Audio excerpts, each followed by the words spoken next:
All right. So I was gonna do the video like I did. So unlike the previous video, where I was thinking about doing it, but not doing it in the day that I have planned. This was I was gonna let it out. I wanted it to wait a whole week until my mind is reflecting on some things and could, especially for a show like Summerslam, which happened last Saturday. Yeah, it was kind of weird that they put it on a Saturday. NXT Takeover, which I'm going to review after this, maybe tomorrow. So yeah, stay tuned for that. So it's weird that they put SummerSlam on Saturday and NXT Takeover on Sunday. Yeah, wow. So yeah, SummerSlam. To say it was inconsistent would be pretty much an understatement. But when it comes to WWE, it's like if they just put their head out of their ass for like 5 minutes, this would have been awesome. So, but that's not what we got for SummerSlam. What we got was some that was good, some that was like maybe great, stuff that was average, stuff that was bad. But if they just put exercise a little more in logic and common sense, this would have been an awesome show. But no, it was up and down, very noticeable up and down show. So yeah, the pre-show. I think the pre-show was Big E versus Baron Corbin, I believe. Yeah. I'm gonna say Baron Corbin has been done a tremendous job with that new character of going on, pretty much going on a downward spiral. Like since he's no longer like King Corbin and being this dastardly heel, it's been literally he's been paid for his sins and he's coming out the shovel like he hasn't shoveled a week. And everything that he's look at, it's I'm good. I'll say like I'll give him major props for keeping all that look like all this shovel and be a shovel of himself like physical like physically he was all like you look like when remember when John Cena called Barry Corbin horrible.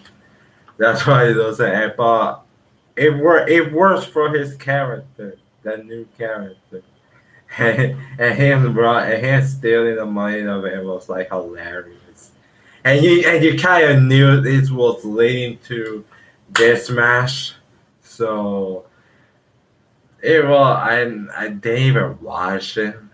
To be, I'm gonna be frankly honest.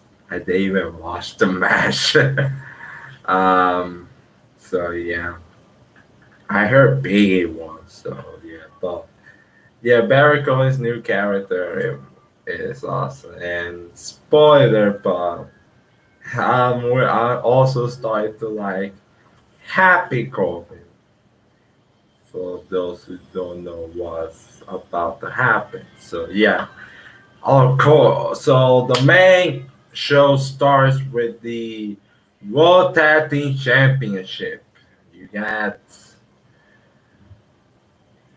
you got RK Bro, Randy Orton, Matt Riddle against AJ against the champions, AJ Styles and his bodyguard, his muscle almost.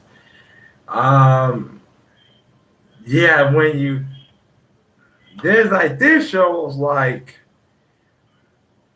4 hours long. They didn't even think it was good, and this is gonna be an issue as once we get through this show.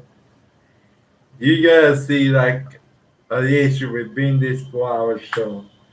And the fact that this car had 10 freaking matches. Like, I'm so sure they even had this many matches. And when you put it together, I believe there was like 9 on the after show.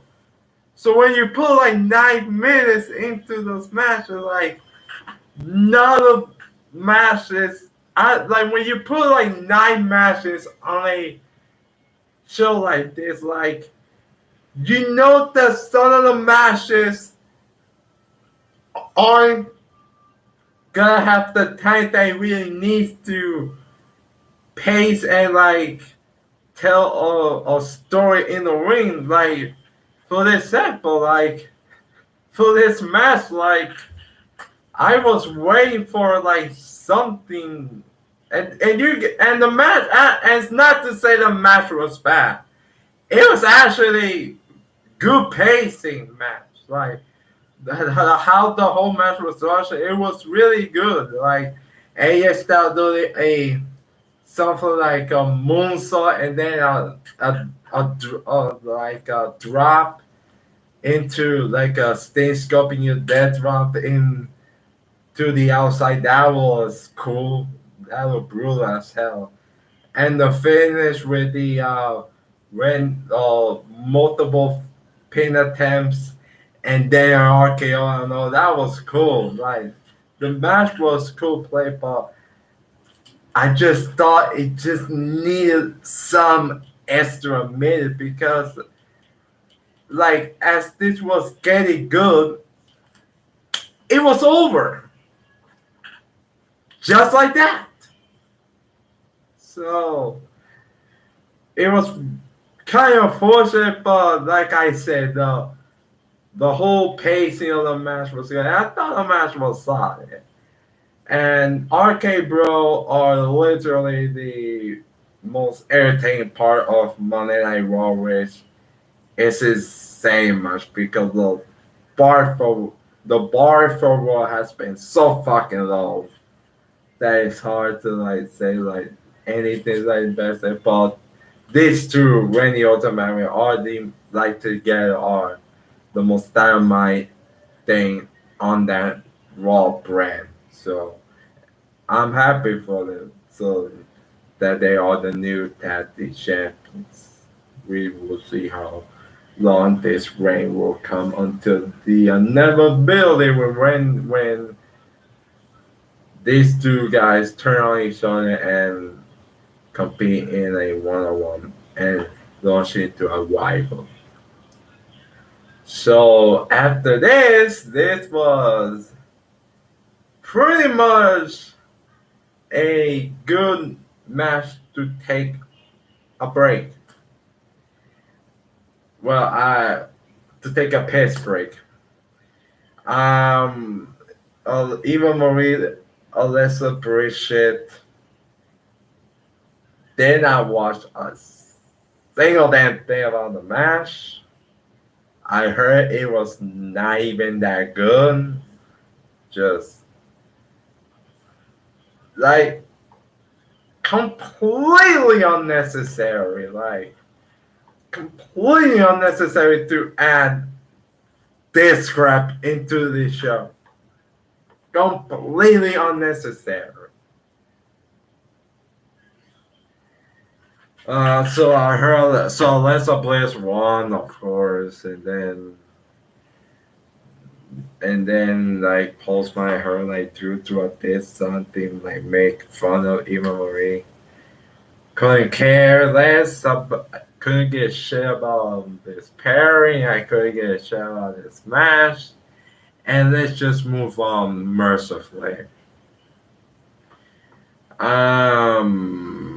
Which was I think the next match was like the SmackDown Tag Team. Yeah, the SmackDown Tag Team titles between Jimmy and Jay the Usos against Ray and Dominic Mysterio. It was a decent match. I don't think it was good as like the Money the Bank match on the pre-show, which was criminally that it was on that pre-show. But yeah, but I don't think this was good as the Money in the Bank match, but it was still alright match. The Usos retain and we get some little decisions and Ray dominant Mysterio. I'm pretty sure if they were on a split before, they're gonna be on now. As it seems like they are building towards a split between Ray and Damien Mysterio. And who are the ones that they're CEO?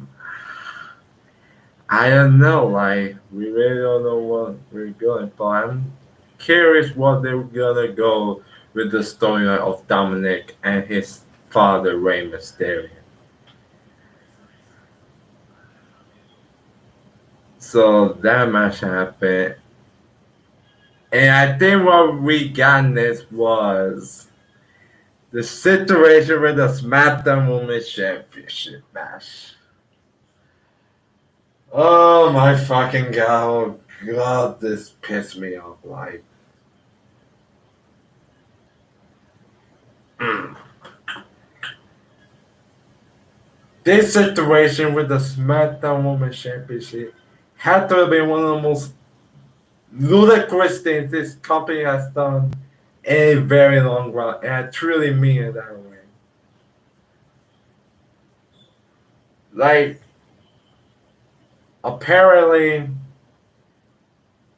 there were rumors over the week. Over the week, like, there were rumors over the week, like Sasha, Bianca. There was some fear thing. There was some fearful people that thought this match wasn't even gonna happen because they were on a house show or something. Like they thought the match wouldn't even happen. Thankfully, Bianca Belair got cleared. Sasha Banks did not, and the whole handling of this was both frustrating and complete laziness. Like these fucking people, they actually fucking knew for the week that Sasha Banks couldn't even get to SummerSlam. Like, you sit there, you knew this girl wasn't even gonna be on the card, wasn't gonna have a match at SummerSlam, and you you did nothing about it. Like, for a week, they continue to build this match, still advertised as Sasha Banks was to Bianca Belair. Oh, and the SmackDown go home, so Sasha Banks wasn't even there. She wasn't even on the show. They had like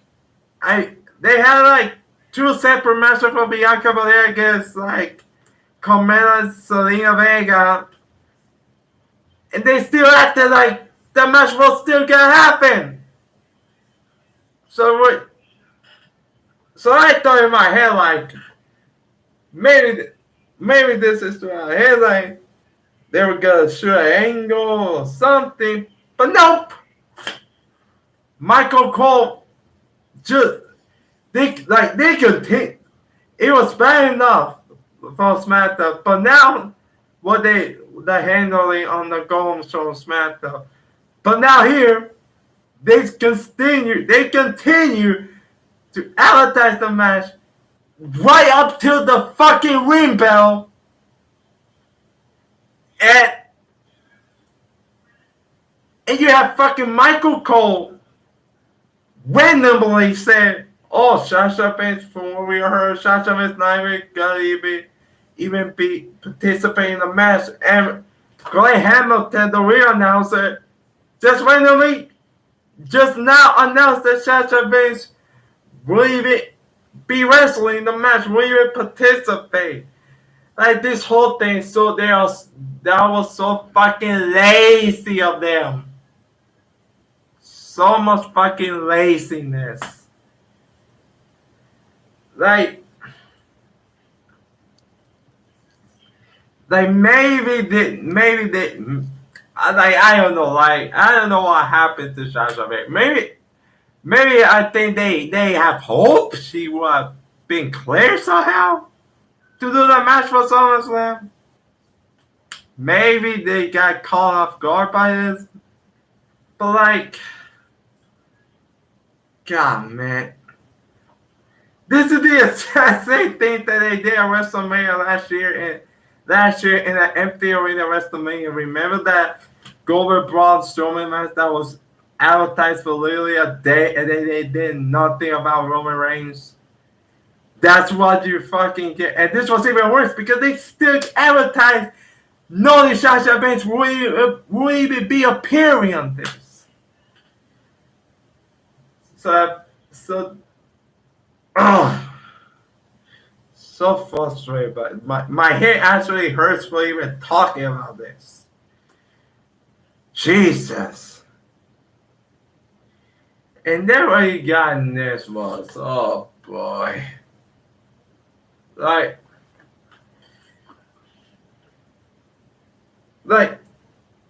so basically what happened here was literally just to troll the fans. That's literally what, they were pranking the fans with this. 100%. Like, they had Carmella come out and acting like Bianca and Carmella were gonna wrestle again for the SmackDown Women's Championship again, only to have Becky Lynch come back. Yes, the man, Becky Lynch, is back. And it's like, first of all, like, with all the mention of Charlotte Flair and on Raw, how about Becky Lynch in response to people chanting we want Becky? Would it make sense to just have Becky being on the Raw brand? Like, look, like, I know they were caught off guard by this, and they needed have Bianca, and they needed a new opponent for Bianca for this show, but it's like, this entire thing was like, and it was funny when I saw this. It's like, I just literally made a video of CM Punk joining AEW, and it's like, I said that CM Punk returning would not have felt special if he would have returned to WWE. And when you look what they did with Becky, you know exactly fucking why I said what I said in that CM Punk video. You know, and they prove it right fucking there with this match. Like, the Becky Lynch return is all cool. The Becky Lynch return was all cool and stuff. Like, great, the man is back. And then, but when it's time to hit the bell for the match, Becky Lynch grabbed microphone and asked Bianca to challenge her after she took out Carmella.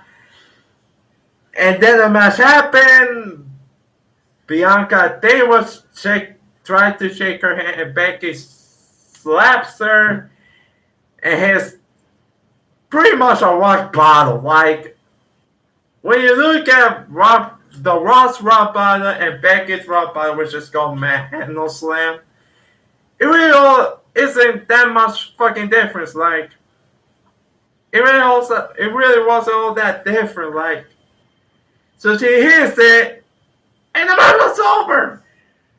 Becky Lynch Is she not SmackDown Women's Champion? Like, what the fuck? The match happens. Becky slaps Bianca, hits her face, and that was it.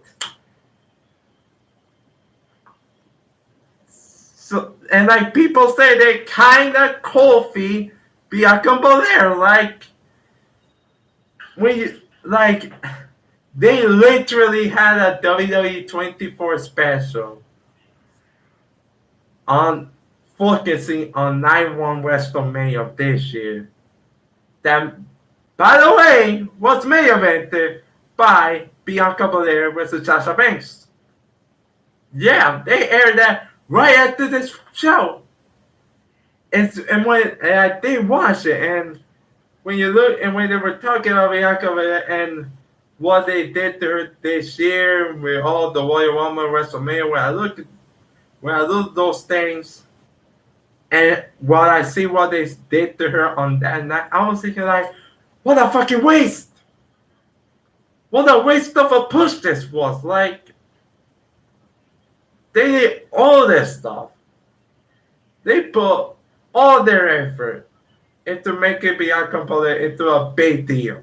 Having fucking being one of the only few women to main event in WrestleMania alongside Sasha Banks, beat Sasha for the title, making pretty much a top face for that women's division, and you fucking did this? Like, I have no problem with Becky winning the title. That's not my issue.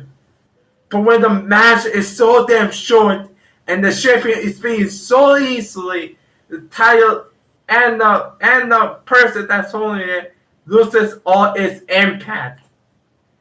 You have to like give him the time to get the audience invested in the match to build some fucking drama to that title. And what you get to the shame was so that way Bianca doesn't look great, or what you get was a push for Bianca that was pretty much kind of meaningless. It was just like that Kofi Brock match that 1 year ago. And look, and maybe Bianca Belair does recover for this. And I think she probably will, but like, she could have given fucking 5 minutes. Like, the Johnny Dream made segment with Xavier Bruce just happened to be added on the show. That pointless segment. But this was the cause of it. Having Bianca Belair lost to Becky Lynch in a 26-second match. Just unbelievable. So fucking unbelievable. What they did was so fucking frustrating. It really was. And completely like kind of killed the crowd. Like, the fan was just baffled as I was. They couldn't believe it. Like, some fans shit, but most of the joy was like, what the fuck? So yeah, like, the Miz, John Morrison, Xavier Woods segment got added to the show, and that was the cause of it. This match, 26 seconds.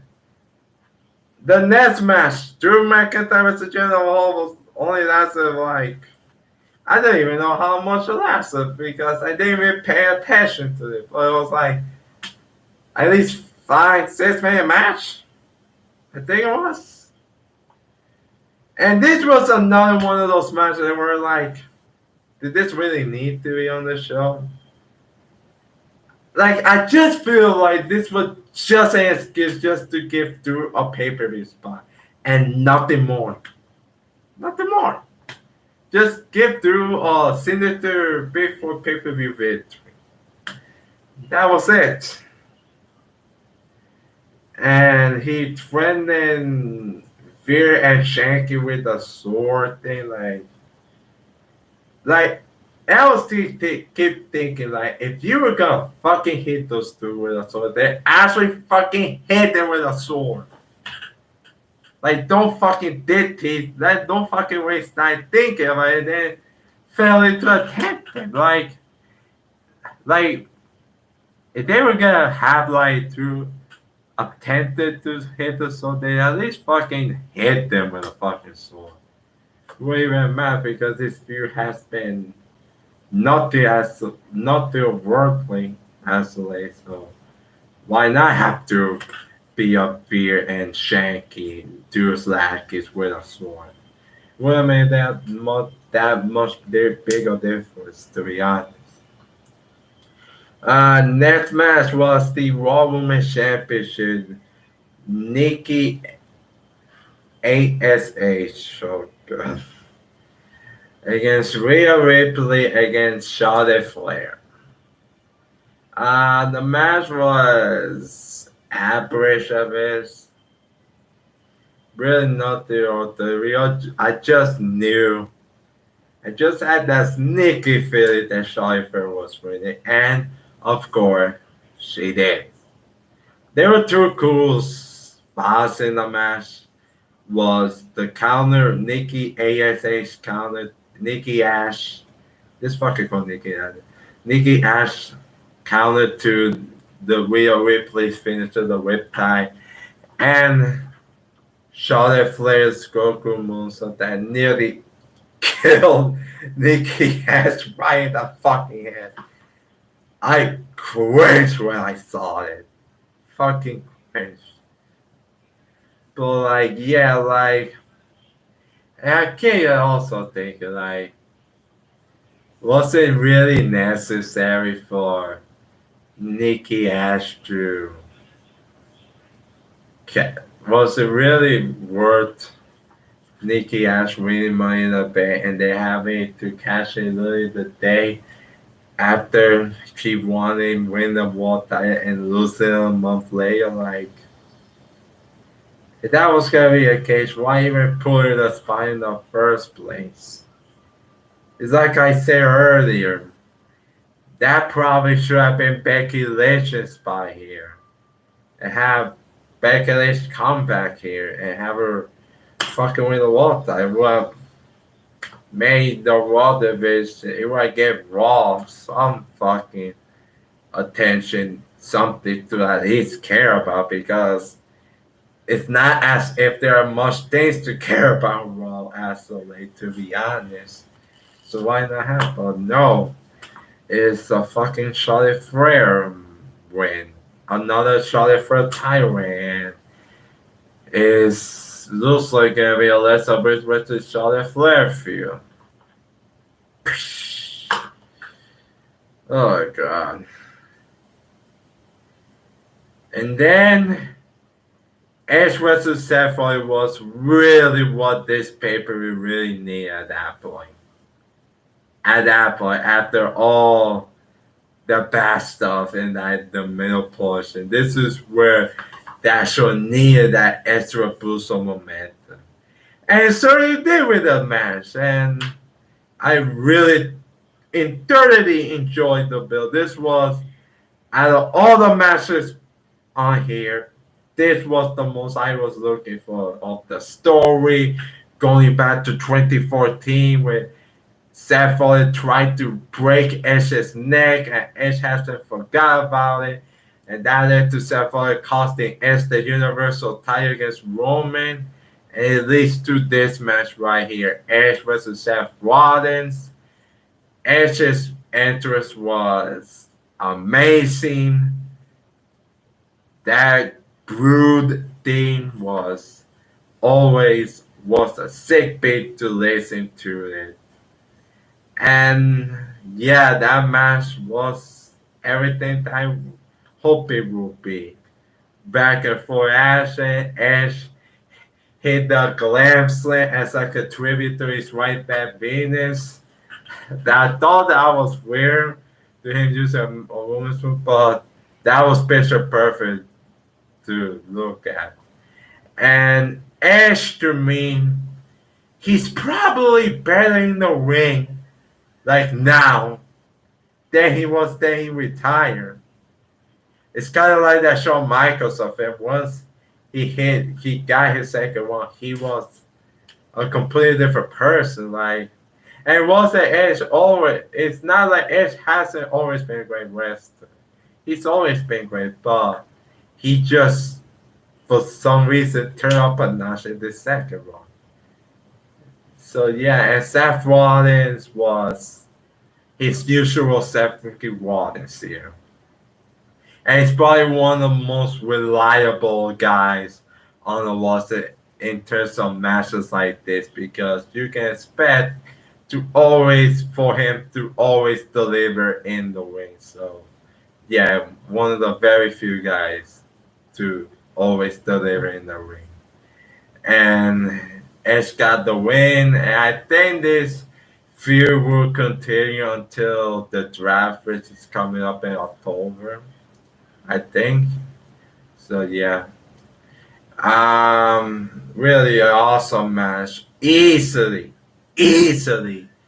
the match of the night. Next match was the WWE Championship versus which faced the champion Bobby Lashley defending against Goldberg, or like some people prefer to Goldberg. Like Goldberg having another title match in 2021, like then he lost a championship match this year already. Like then he lost it, and here he just randomly gets it again. I'm like, Jesus Christ! Like I get he's like a bit drunk, so it to be if you even question if he still is that, but like Jesus, that was a cool title match. Jeez, the match itself, it was like okay. Gold did and shot the head. It Gold kind of did impress me here. Like I did not give Goldberg that much going into the match. I thought it was just getting a huge flipping moves, and in the end, Lashley will retain with a hurlock or the spear. But no, like he actually wrestled pretty much an almost full match, and he didn't really embarrass himself to be shot. So yeah, so he did some press like Goldberg did press me with a hip toss, like with a head toss and like connected some suppresses and stuff. He kind of did. He did. So I'm gonna give a bit of props, a little props to Goldberg here for doing this almost a full match that went longer than 3 minutes and not embarrassing himself. Although he almost kind of killed Bobby Lashley, and when he threw Lashley in the ring, he almost crippled a guy. But like yeah, so the match was all right. It was I don't think it was bad, but it wasn't. It was never going to be good and as well anyway. The finish, I kind of see what they were trying to do, like having Bobby Lashley beat up Goldberg so much that it said that Goldberg just couldn't continue. It kind of made Lashley lose some, but like, couldn't you like pay him like, couldn't you fucking done the Herlock or something? But like, whatever. The finish was what it was. The most important thing was Lashley retained, thank God. And we all knew since Goldberg's son, Cage Goldberg, was going to come out. And yeah, he got hurt up by Bobby Lashley. And I'll give major props to Cage Goldberg in that he took pretty much full force of that hurt, fullness and hurt up by Bobby Lashley. And he took it like a champ, I will say. He sold it pretty well, that poor kid. And during match, like, he was like this little, this tiny 2016 when Goldberg came back, and now 5 years later, that makes a whole world of difference here. So yeah, so the crowd cheer, of course, because Goldberg is the public enemy. And Goldberg said, I'm gonna kill you, I'm gonna kill you. Which definitely sets up a rematch.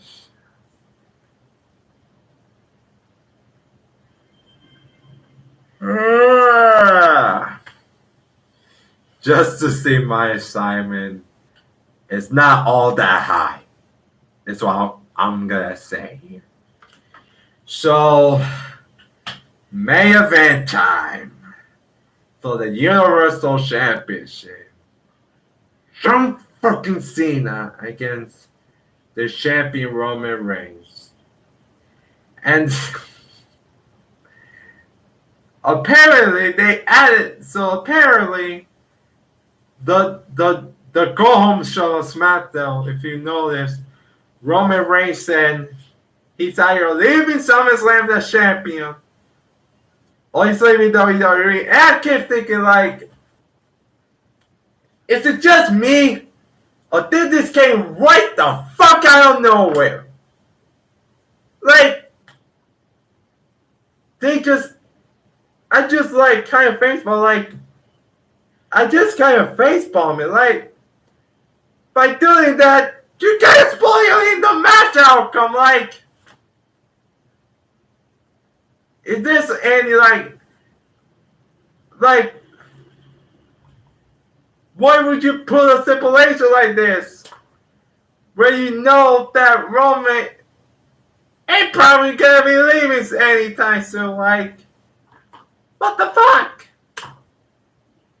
And they didn't make a big deal out of it. Which you think they made? But they really didn't make a big deal out of this. They really didn't. So yeah, the match itself was pretty much just the same as their first match in 2017.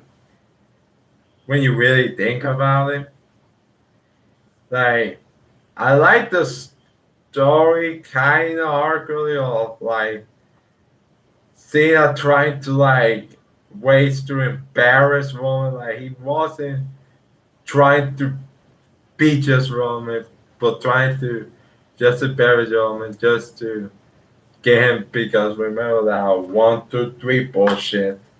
That's only what he had to do. So yeah, but like, if the story was all you had to do was 1 to 3, then why the fuck they fucking go with an SDF? Like, duh. It's one of the main reasons why I don't like this guy, because many of this match have inconsistent story throughout it. But like, the match was fine. It really wasn't all that exciting for me. Like, until like the last few minutes, I guess. Some parts, like the first half, really wasn't all that exciting. But as the match progressed, it got decent. and they really got me with them near falls. I will admit, with seeing almost beating Roman. But this really all it needed to be was Roman Reigns beating John Cena. And that's exactly what we got. Roman Reigns beating John Cena to retain the Universal Championship and sends John Cena back to Hollywood. Or at least one man, another man did because, bro, this is his back. Wow. Bro. He's got long hair. It's a ponytail what he got. It's what ponytail he was sporting with a huge ass beard and it's like wow, like it's so funny. Like you have those returns that they deliver in a huge way and they deliver in such an underwhelming way. Like the Beckley's return was done in such a poorly executed way. This they nailed it with this one with the Brock Lesnar return. It was pretty cool to see him after a year being away. It was refreshing to see Brock Lesnar here, and probably this was a last minute addition to take some of the limelight of CM Punk's debut in AEW. But who cares? Because it's a piece. Here comes the pain, and and funny enough, after Summerslam of the year, brought us a Tad Cena with a German suplex and hit an F5. But so yeah, but it looks like they're clearly setting up Roman Reigns versus Brock Lesnar for the Saudi Arabia show in October. I think that's what the likely destination is going to be. So and with this, and Paul Heyman was great here. I think the conflicted guy between those two guys is very interesting. I'm very curious what they're gonna go and what the outcome of this storyline is gonna to be for Paul Heyman. Is he going to still place allegiance to Roman Reigns, or he's going to reassert his allegiance to Brock Lesnar? It's an interesting dynamic here, and what makes it also dynamic is Roman's now the heel and Brock's now the face. So it's an interesting dynamic here of the from the first feud, which Roman was the face and Brock was the heel. And I'm sure that this feud will probably be 10 times better than the 2018 feud they had. Or at least you hope or at least you will hope that it is that better than that feud. So yeah, Brock Lesnar is back for I heard 8 matches. So yeah. So that was Summerslam in the books. Like I said, very consistent, very up and down show. The Beckley stuff was just so idiotic, and the fact they're even thinking about turning her heels, like I will get to that in another time, but yeah, but so that was SummerSlam. Overall, it was average to decent. To me, it was an average show at best, with some good in like the first time and the last time, with the middle kind of holding back here. So yeah, that was SummerSlam in the books. Stay tuned for the Takeover 36 review, which I will probably, like I said, I'll most likely do tomorrow. So yeah, like, subscribe. Tell me what you think about SummerSlam this year and some of the booking decisions they made in the comment section below. And as always, I'm Queso Maínez, and I have proved this message.